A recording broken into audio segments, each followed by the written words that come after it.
آج ہم ایک بہت ہی پراسرار اور تاریخی مقام کی بات کر رہے ہیں، الموت قلعہ۔ جی، الموت یہ صرف ایک قلعہ نہیں تھا، بلکہ ایک زمانے میں طاقت، پناہ گاہ اور علم کا مرکز بھی تھا، خاص طور پر نظاری اسماعیلیوں کے لیے۔ اور ہمارے پاس جو معلومات ہیں وہ زیادہ تر تاریخی حوالوں سے آتی ہیں، جیسے ابن اسیر۔ بالکل، ابن اسیر اور عطا ملک جوینی تو وہاں خود موجود تھے جب منگولوں نے حملہ کیا۔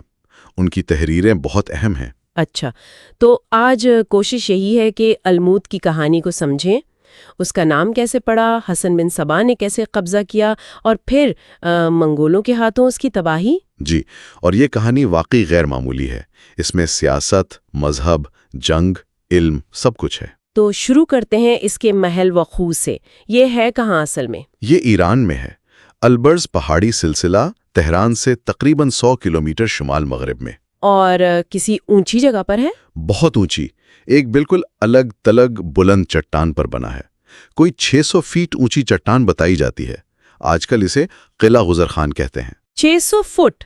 اور اس کی بنیاد کب رکھی گئی، کوئی اندازہ ہے؟ کہا جاتا ہے کہ 9ویں صدی عیسوی میں، 860 عیسوی کے قریب، ایک دیلمی حکمران تھے، وہ سودان بن مرزبان۔ اچھا۔ روایت یہ ہے کہ ان کا شکاری عقاب اڑتے اڑتے اس چٹان پر جا بیٹھا۔ انہیں یہ جگہ دفاع کے لیے بہت مناسب لگی تو قلعہ بنوا دیا۔ تو وہ جو نام کی کہانی ہے، عقاب کا گھونسلہ، وہ اسی سے جڑی ہے؟ جی بالکل۔ ابن الاسیر لکھتے ہیں کہ دیلمی بولی میں یہ آلوا اموت تھا، جس کا مطلب ہے عقاب کی تعلیم یا رہنمائی، کیونکہ عقاب نے راستہ دکھایا نا۔ عقاب کی تعلیم؟ ہاں، کچھ کہتے ہیں آمود کا مطلب سکھانا ہے، تو یہ نام بعد میں بگڑ کر الموت ہو گیا۔ اور ایک اور بڑی دلچسپ بات سنی ہے اس نام کے بارے میں، حروف ابجد کا کچھ حساب کتاب؟ او ہاں، وہ بھی ہے۔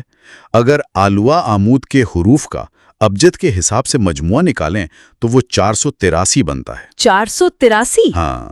اور یہی وہ سال ہے جب حسن بن صبا نے قلعہ فتح کیا، 483 ہجری۔ بالکل، 1990 عیسوی۔ اب یہ محض اتفاق ہے یا بعد میں کوئی معنی پہنایا گیا، کہنا مشکل ہے، مگر ہے بڑا حیران کن۔ واقعی؟ اچھا، تو حسن بن صبا کی آمد سے پہلے یہ قلعہ کس کے پاس تھا؟ یہ مختلف خاندانوں کے زیر اثر رہا، لیکن جب حسن بن صبا آئے اس وقت یہ سلجوق سلطان ملک شاہ کی طرف سے ایک علوی سردار حسین مہدی کے قبضے میں تھا۔ سلجوق تو اس وقت بڑی طاقت تھے۔ جی بالکل۔ اسی دوران حسن بن صبا نے اپنے دائی یعنی اپنے نمائندے اور مبلغ اس علاقے میں بھیجے۔ اچھا۔ ان میں ایک حسین قائنی تھے جو بہت کامیاب رہے۔ انہوں نے وہاں کے مقامی لوگوں کو آہستہ آہستہ اسماعیلی دعوت کی طرف مائل کر لیا۔ یعنی پہلے زمین ہموار کی گئی۔ بالکل۔ پھر سپٹمبر 1090 میں یعنی 6 رجب 483 ہجری کو خود حسن بن صبا خفیہ طور پر قلعے میں داخل ہوئے۔ خفیہ طور پر کیسے؟ ایک فرضی نام دے خدا اختیار کیا اور عام لوگوں کی طرح اندر چلے گئے۔ کچھ عرصہ اپنی شناخت چھپائے رکھی۔ اور اندر ہی اندر لوگوں کو اپنے ساتھ ملاتے رہے ہوں گے۔ جی، وہ کام تو پہلے سے چل رہا تھا۔ جب قلعے میں ان کے حامیوں کی اکثریت ہو گئی تو جو پرانے حاکم تھے حسین مہدی، ان کے پاس کوئی چارہ نہیں رہا ہوگا۔ بالکل، انہیں اندازہ ہو گیا کہ اب قلعہ ان کے ہاتھ سے نکل چکا ہے، تو وہ بغیر کسی لڑائی جھگڑے کے قلعہ چھوڑ کر چلے گئے، بغیر خون خرابے کے۔ یہ تو بڑی حکمت عملی تھی۔ جی، اور یوں الموت نظاری اسماعیلیوں کا مرکز بن گیا، ان کے لیے دارالحجرہ یعنی پناہ کی جگہ۔ اچھا، اب ذرا قلعے کی ساخت پر بات کرتے ہیں۔ جوینی نے اسے دیکھا تھا، وہ کیا بتاتے ہیں؟ جوینی نے اسے ایک گھٹنے ٹیکے ہوئے اونٹ جیسا کہا ہے، شاید چٹان کی شکل ایسی ہوگی۔ قلعہ بندی بہت مضبوط تھی، دیواریں، برج، پہاڑ کے اندر راستے اور کمرے تراشے گئے تھے۔ اور پانی کا انتظام اتنی اونچائی پر؟ کمال کا انتظام تھا۔ نیچے دریا سے سرنگ کے ذریعے پانی اوپر لایا جاتا تھا۔ بڑے بڑے حوض تھے پانی ذخیرہ کرنے کے لیے۔ شہد اور دوسری چیزیں 170 سال بعد بھی خراب نہیں ہوئی تھیں؟ ہاں، جوینی نے یہ بات لکھی ہے، اور اس وقت اسے حسن بن صبا کی ایک کرامت سمجھا گیا تھا۔ 170 سال! یہ تو انتظامی صلاحیت کو بھی ظاہر کرتا ہے۔ بالکل، چاہے اس میں کچھ مبالغہ ہو، لیکن یہ ان کے نظم و ضبط کی طرف اشارہ ضرور ہے۔ لیکن پھر منگول آ گئے، ہلاکو خان۔ جی، 1256 عیسوی میں ہلاکو خان نے بہت بڑی فوج کے ساتھ الموت کا محاصرہ کیا۔ مقابلہ تو کیا ہوگا؟ شدید مقابلہ ہوا، لیکن منگولوں کی طاقت بہت زیادہ تھی۔ آخر کار قلعے کو ہتھیار ڈالنے پڑے۔ اور پھر وہی ہوا جو منگول کرتے تھے، لوٹ مار اور تباہی۔ جی، انہوں نے قلعے کو لوٹا، عمارتوں کو آگ لگا دی، اور سب سے بڑا نقصان وہ مشہور کتب خانہ تھا۔ لائبریری، اس کے بارے میں کیا تفصیلات ہے؟ جوینی، جو خود عالم تھے اور ہلاکو کے ساتھ تھے، انہوں نے وہ کتب خانہ دیکھا۔ انہیں کچھ چیزیں بچانے کی اجازت ملی، کچھ قرآن کے نایاب نسخے، فلکیاتی آلات۔ لیکن باقی سب کو جلانے کا حکم ملا۔ جوینی خود لکھتے ہیں، میں نے سب جلا دیا۔ کتنی کتابیں ہوں گی اندازاً؟ عارف تامر نے اندازہ لگایا کہ شاید 1.5 ملین جلدیں تھیں، 15 لاکھ کتابیں۔ 15 لاکھ! یا خدا، علم کا کتنا بڑا خزانہ ضائع ہو گیا۔ تاریخ، فلسفہ، سائنس، نہ جانے کیا کیا ہوگا اسماعیلی نقطۂ نظر سے لکھا ہوا۔ بالکل، ایک ناقابل تلافی نقصان جو شاید کبھی پورا نہ ہو سکے۔ اور قلعے کو گرانا بھی آسان نہیں تھا، سنائے۔ جوینی لکھتے ہیں کہ بہت مشکل پیش آئی۔ پتھر اتنے مضبوط تھے کہ منگولوں کے اوزار کام نہیں کر رہے تھے۔ آخرکار آگ لگا کر اور بڑی محنت سے اسے توڑا گیا۔ تو الموت صرف پتھروں کا ڈھیر نہیں ہے، یہ ایک پوری تہذیب، ایک نظریے کے عروج و زوال کی کہانی ہے، علم کی طاقت اور پھر اس کی تباہی کی داستان ہے۔ بالکل، یہ مزاحمت کی بھی علامت تھا اور ایک خاص قسم کی پراسراریت کی بھی۔ آج بھی یہ خنڈرات اس گمشدہ تاریخ کی گواہی دے رہے ہیں۔ اور ان سے یہ پتہ چلتا ہے کہ یہ مشہور قلعہ یہ کوئی ماضی کا قصہ بن کر نہیں رہ گیا، بلکہ اس کی ایک بالکل آپ کہیں نئی اور کافی پیچیدہ قسم کی تاریخ شروع ہوئی۔ حسن بن صبا سے امام رکن الدین خرشہ تک کے وہ 171 سال تو مشہور ہیں، لیکن اس کے بعد بھی کہانی چلتی رہی۔ جی، کہانی جاری رہی۔ دیکھیں، سقوط الموت کے فوراً بعد کی جو صورتحال ہے نا، وہ خود بڑی دلچسپ ہے۔ منگولوں نے الموت اور لمسر دونوں قلعوں کو تباہ نہیں کیا۔ اچھا، تباہ نہیں کیا؟ نہیں، بلکہ ان کی مرمت کی اور انہیں اپنے فوجی مقاصد کے لیے استعمال کرنا شروع کر دیا۔ تو مطلب قلعے کی فوجی اہمیت اس وقت بھی برقرار تھی، حکمران بدلنے کے باوجود۔ بالکل، یہ صرف کوئی علامتی چیز نہیں تھی، بلکہ ایک عملی فوجی ٹھکانہ سمجھا گیا۔ صحیح۔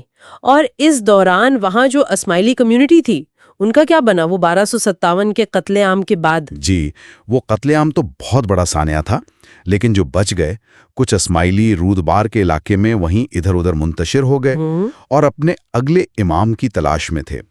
یہیں سے وہ 1275 والی کوشش کا پس منظر بنتا ہے۔ اچھا۔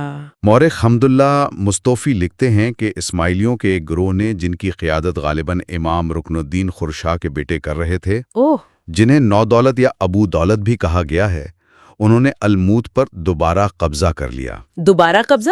یہ تو بہت بڑی جرأت مندانہ بات لگتی ہے اس دور میں۔ یقیناً۔ اس کا مقصد کیا ہو سکتا تھا؟ کیا یہ صرف ایک فوجی ایکشن تھا؟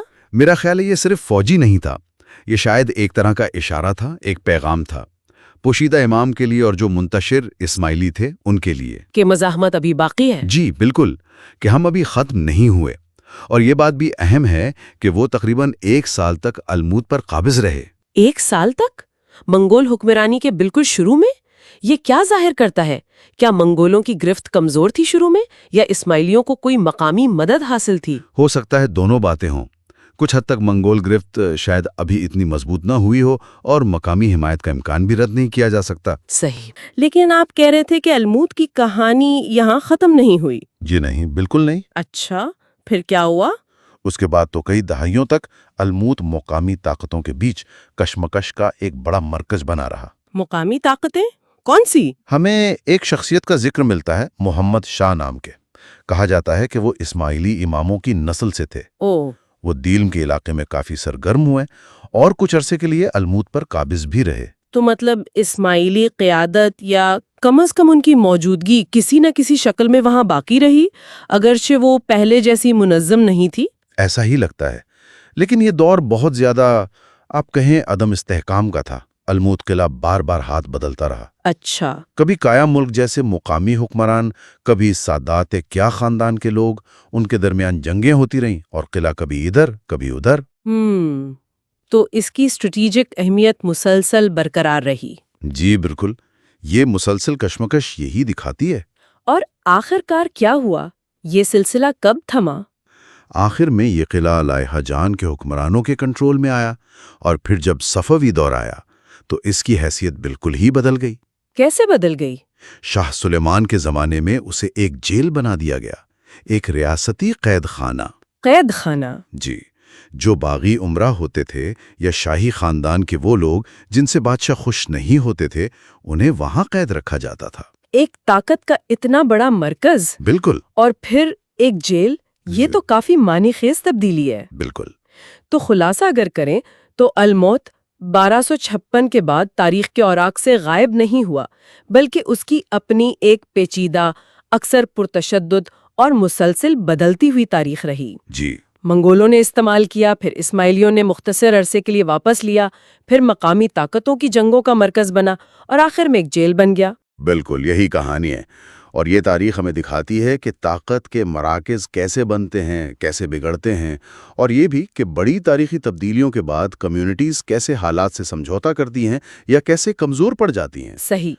الموت کا بار بار ہاتھ بدلنا اس کی اہمیت تو دکھاتا ہی ہے، لیکن وہ جو محمد شاہ جیسی شخصیات کا ذکر ملتا ہے، جی، اس سے یہ بھی اندازہ ہوتا ہے کہ اسماعیلی موجودگی کسی نہ کسی شکل میں اس علاقے میں پھر بھی برقرار رہی، چاہے وہ پہلے والی مرکزی حیثیت نہ رہی ہو۔